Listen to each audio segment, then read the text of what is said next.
ہندوستان اور پاکستان کو 15 اگست 1947 کو تقسیم کے بعد آزاد ریاستیں بننے کے بعد برطانیہ سے کم سرمایہ کاری اور نظر انداز کرنے کی وہی معاشی میراث ملی۔ ان کی نو آبادیاتی معیشتیں دنیا کی غریب ترین معیشتوں میں شامل تھیں۔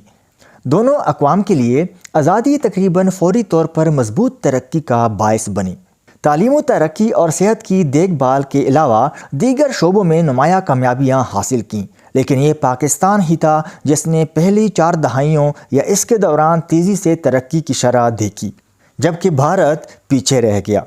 لیکن آج بھارت پاکستان سے بہت آگے نکل چکا ہے۔ ایسی کیا وجہ ہے جس کی وجہ سے پاکستان پیچھے رہ گیا؟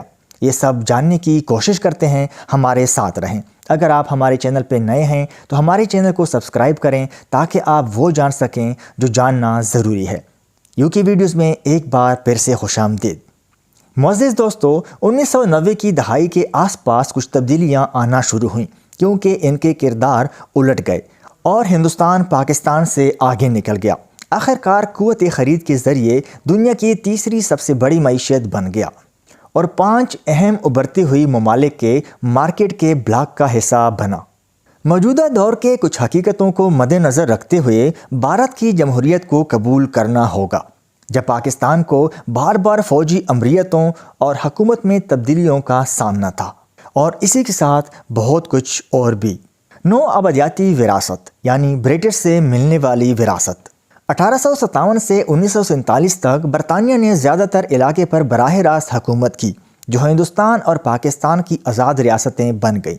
برطانوی دور حکومت میں اقتصادی ترقی کم سے کم تھی، جو کہ 1900 سے 1947 تک اوسطاً صرف 0.9% سالانہ تھی۔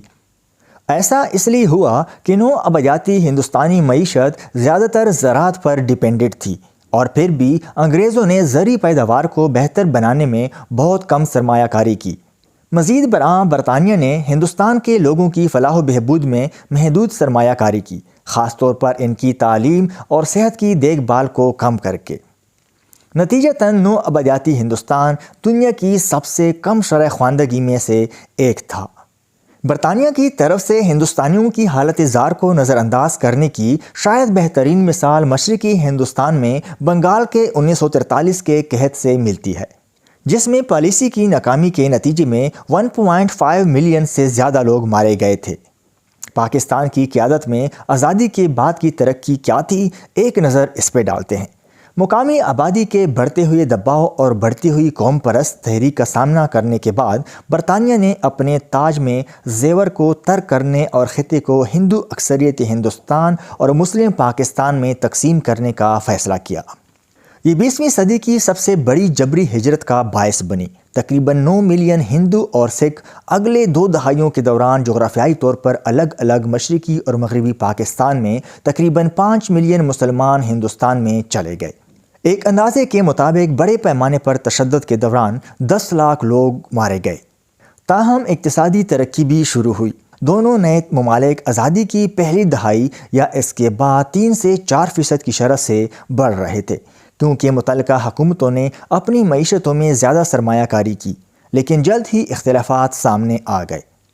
جبکہ دونوں معیشتیں زیادہ تر سیاسی کنٹرول میں تھیں، ہندوستان کی حکومت نے برآمدات کو کم کر دیا اور 1960 کی دہائی میں تحفظ پسند تجارتی پالیسی اپنائی، جس نے ترقی کو محدود کر دیا۔ دوسری طرف پاکستان نے اپنے مشرقی پاکستان کے علاقے سے نمایاں تجارت سے فائدہ اٹھایا۔ نئے بننے والے پاکستان کو جغرافیائی طور پر بھارت نے الگ کر دیا تھا۔ اس کے ایک طرف مغربی اور دوسری طرف مشرقی پاکستان تھا۔ ہر ایک کو انگریزوں نے اپنی مسلم اکثریت کی وجہ سے بنایا تھا۔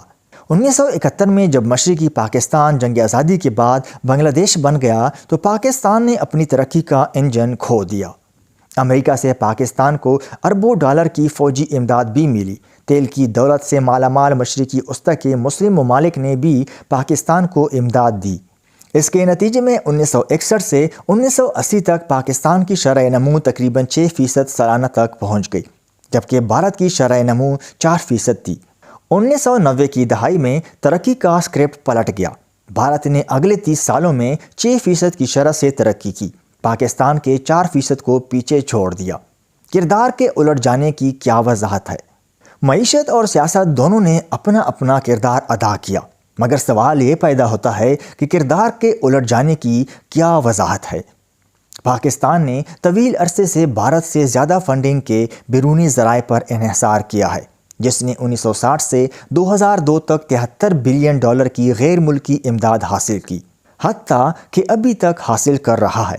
اس امداد نے پاکستان کو انتہائی ضروری لیکن تکلیف دہ اصلاحات کو ملتوی کرنے کی اجازت دی ہے، جیسے کہ ٹیکس کی بنیاد کو بڑھانا، توانائی اور بنیادی ڈھانچے کے مسائل کو حل کرنا، جبکہ قرضوں نے ملک کو ایک بڑے قرضے میں جکڑ دیا۔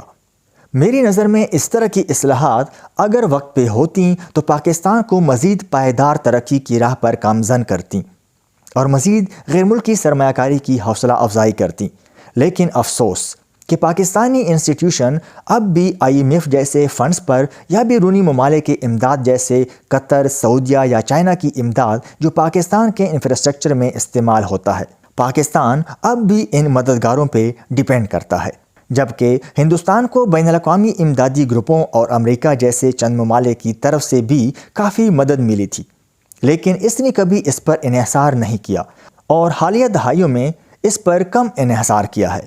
اس کے علاوہ 1991 میں ہندوستان نے تجارت کو آزاد کیا، ٹیرف کو کم کیا، گھریلو کمپنیوں کے لیے کام کرنا اور ترقی کرنا آسان بنا دیا اور مزید غیر ملکی سرمایہ کاری کے دروازے کھول دیے۔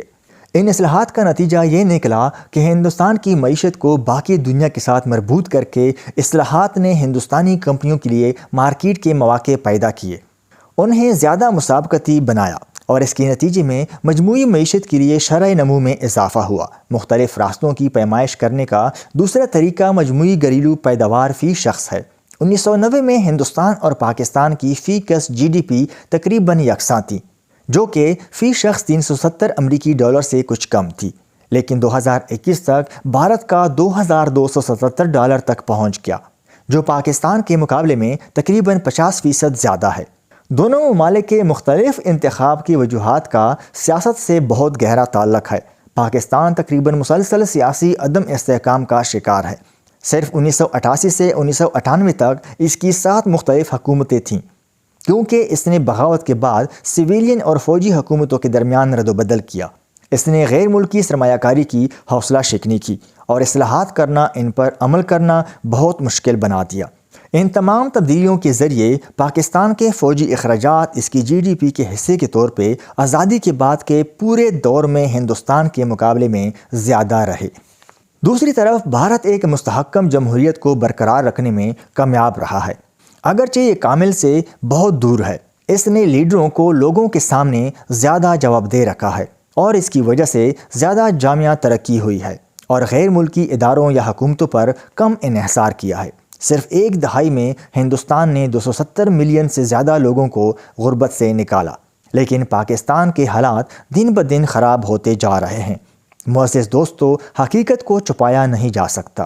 حقیقت کو تسلیم کر کے اپنے آگے کے منازل حاصل کرنے کے لیے راستے متعین کرنا ہی عقل مندی ہے۔ اگر ویڈیو اچھی لگی ہو تو ہمارے چینل کو سبسکرائب کریں تاکہ آپ وہ جان سکیں جو جاننا ضروری ہے۔